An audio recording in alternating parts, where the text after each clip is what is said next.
मनीष कश्यप क्या है, मनीष कश्यप जैसे पत्रकार जो हैं ये बीजेपी के दलाल हैं। ये संगी छाप पत्रकार हैं, चड्डी छाप पत्रकार हैं। इनके आप पैंट उतार के देखोगे तो अंदर संघ का कच्छा ही इनको नजर आएगा आपको। संयुक्त किसान मोर्चा के 2 लोगों के घर पे भी ईडी और सीबीआई की जो है वो छापेमारी हुई है कि या तो आप भारतीय जनता पार्टी की गुलामी को स्वीकार करें, नहीं तो सीबीआई, ईडी और इनकम टैक्स के जरिए आपको जेलों के अंदर उठाकर बंद कर दिया जाएगा। क्या है राष्ट्रवाद पत्रकार की परिभाषा क्या है? जो भाजपा की दलाली करे वो राष्ट्रवादी पत्रकार, और जो भाजपा की दलाली ना करे, गुलामी ना करे, वो देशद्रोही पत्रकार है। वो सन ऑफ बवासीर है, सन ऑफ बिहार नहीं, सन ऑफ बवासीर है। ठीक है ना। बिहार एक ऐतिहासिक स्थल है। ये बिहार का नाम डुबोने में लग रहा है मनीष कश्यप जैसा व्यक्ति कि वो तो बीजेपी परेशान इस बात से है कि लालू प्रसाद यादव जैसा आदमी, ये वो व्यक्ति बुढ़ापे में जेल काटी आया लेकिन भाजपा की गुलामी को स्वीकार नहीं किया। इस बात से बीजेपी बेचैन है। कश्मीर से कन्याकुमारी तक सभी विपक्ष के नेताओं के ऊपर ईडी और सीबीआई की रेड हो रही है, लेकिन आप देख रहे हैं कि भारतीय जनता पार्टी के एक भी नेता के घर पर ना ईडी की रेड होती है ना सीबीआई की रेड होती है। सारे विपक्ष के नेताओं के ऊपर ही ईडी और सीबीआई की रेड हो रही है। और अभी तक तो सिर्फ विपक्ष के नेता, चाहे वो लालू प्रसाद यादव हो, तेजस्वी यादव हो, चाहे वो केसीआर की बेटी हो, चाहे फिर वो तमाम विपक्ष के लोग हों, चाहे अखिलेश यादव हो, चाहे सोनिया गांधी हो, राहुल गांधी हो, और अब जो लोग धरने और प्रदर्शन करते हैं यानी किसान लोग जो हैं, संयुक्त किसान मोर्चा के 2 लोगों के घर पे भी ईडी और सीबीआई की जो है वो छापेमारी हुई है।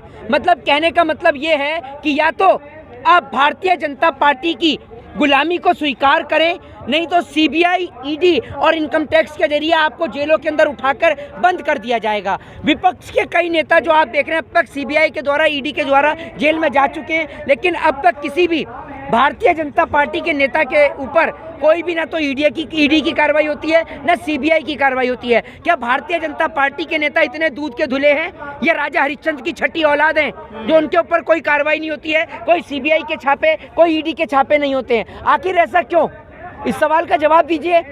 तमाम जगह पे कश्मीर से कन्याकुमारी तक सभी नेताओं के ऊपर सीबीआई और ईडी के छापे हो रहे हैं, लेकिन बीजेपी के किसी नेता के ऊपर नहीं हो रहे हैं। क्या सीबीआई और ईडी उन्हीं लोगों के ऊपर छापे मारती है जिन लोगों की लिस्ट भारतीय जनता पार्टी देती है, या उन्हीं लोगों के घर पे छापे पड़ते हैं जो लोग बीजेपी का विरोध करते हैं? वरना आप एक बीजेपी नेता का नाम बताइए जिसके घर पर सीबीआई और ईडी रेड मार रही हो। भ्रष्टाचारियों के घर पे पड़ते हैं वो। तो बीजेपी के घर में क्या एक भी भ्रष्टाचारी नहीं है? देश के, सुन लीजिए, सबसे पहले देश के गृह मंत्री अमित शाह जी जो हैं, उनका बेटा जय शाह कैसे बनता है क्रिकेट कंट्रोल बोर्ड में? इसके ऊपर होनी चाहिए छापेमारी। पत्रकारों के घर पे मारिए ना, ये जो भारतीय जनता पार्टी के बड़े बड़े पत्रकार हैं इनके घर पर रेड मारिए। दूसरी बात ये, सीबीआई और ईडी की रेड करने की बात करी थी अंबानी और अडानी के ऊपर, लेकिन छापेमारी हो रही है आप देख रहे हैं विपक्ष के नेताओं के ऊपर। अडानी साहब के ऊपर कोई कार्रवाई नहीं है। अडानी साहब पूरे देश को चूसे बैठे हैं, मोदी जी देश की संपत्तियों को बेच के बैठे हैं, इनके ऊपर कोई कार्रवाई नहीं है। 6 करोड़ रुपए बीजेपी नेता के बेटे के घर से पाए जाते हैं, उसके ऊपर कोई नहीं बोलता, कोई मीडिया नहीं दिखाती है, लेकिन तमाम विपक्ष के नेताओं को पूरा देश दिखाने में लग रहा है और कोई बोल भी नहीं रहा है। उनकी तो सरकार गिराने पे लगे हुए, कह रहे हैं कि 2025 में मनीष कश्यप एक पत्रकार अपने आप को कहता है, कह रहा है कि उनको 2025 में तेजस्वी यादव को मुख्यमंत्री नहीं बनने देंगे। मनीष कश्यप नहीं, मनीष कश्यप क्या है, मनीष कश्यप जैसे पत्रकार जो हैं ये बीजेपी के दलाल हैं। ये संगी छाप पत्रकार हैं, चड्डी छाप पत्रकार हैं। इनके आप पैंट उतार के देखोगे तो अंदर संघ का कच्छा ही इनको नजर आएगा आपको। ठीक है ना। ये नहीं, कोई राष्ट्रवादी आप देशद्रोही पत्रकार हैं?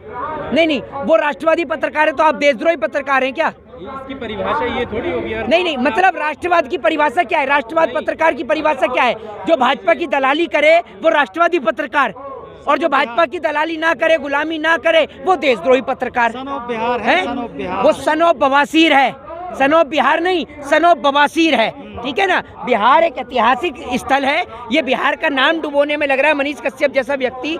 एक बात आप मुझे बताइए, ये बिहार के अंदर जो बिहार के उप मुख्यमंत्री तेजस्वी यादव हैं उनको बदनाम करने की कोशिश की जा रही है और कुछ नहीं।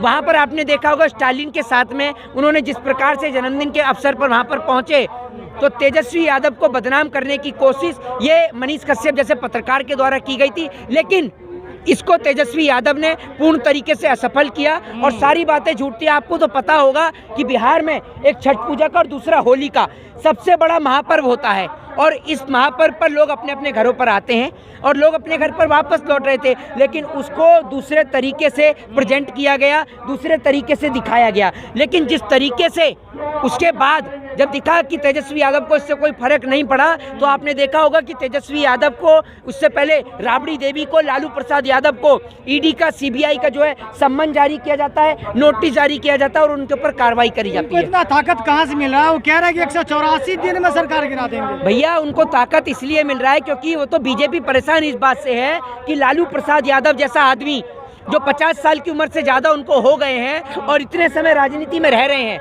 ये सोचिए वो व्यक्ति बुढ़ापे में जेल काटी आया लेकिन भाजपा की गुलामी को स्वीकार नहीं किया। इस बात से बीजेपी बेचैन है कि इस आदमी के पीछे सीबीआई लगा दी, इनकम टैक्स लगा दी, अब इसके बेटे के पीछे भी लगा दी, इसकी माताजी के पीछे भी लगा दी, इनकी बहन के पीछे भी लगा दी, तब भी ये झुकने का नाम नहीं ले रहा है। ठीक है ना? तो तेजस्वी से ज्यादा फॉलोवर है मेरे। किस कौन कह रहे हैं?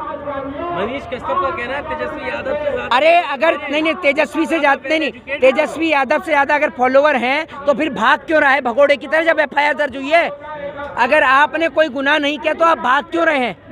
आपने गुनाह किया है तभी तो आप भाग रहे हैं। एक चोर डकैत गुंडा ही तो भागता है, जिसने अपराध नहीं किया वो भागेगा क्यों? लालू प्रसाद यादव का जब सम्मन जारी किया गया, उनको जेल के अंदर बंद किया गया, तो लालू प्रसाद यादव कहीं भागे थोड़ी, क्योंकि उनको पता है उनको तो फंसाया गया, वो भागे नहीं। तो सीबीआई और ईडी जो ये बात को तेजस्वी यादव ने कहा है कि भाजपा के 3 जमाई सीबीआई, ईडी और इनकम टैक्स, तो इस बात में कोई गलत नहीं है, ये बिल्कुल पूर्णतः सही है। क्योंकि जिस प्रकार से सीबीआई और ईडी का दुरुपयोग कर जगह जगह सरकार बनाई जा रही है और जहां बनी हुई सरकार है वह गिराया जा रहा है। आपने महाराष्ट्र में देखा होगा, महाराष्ट्र में कैसे सरकार गिराई गई, आपने देखा होगा इधर मध्य प्रदेश में कैसे सरकार गिराई गई। तो भारतीय जनता पार्टी जो है वो सरकारी संस्थानों का दुरुपयोग कर जगह जगह सरकार बना रही है। संविधान खतरे में है, लोकतंत्र की धज्जियां उड़ाई जा रही हैं, लेकिन देश के लोगों को ये समझ में नहीं आ रहा और देश सिर्फ आज यही चिल्ला रहा है। अंग्रेजों के दौर में चिल्लाता था साइमन गो बैक, आज मोदी जी के दौर में चिल्ला रहा है चाय मैन गो बैक।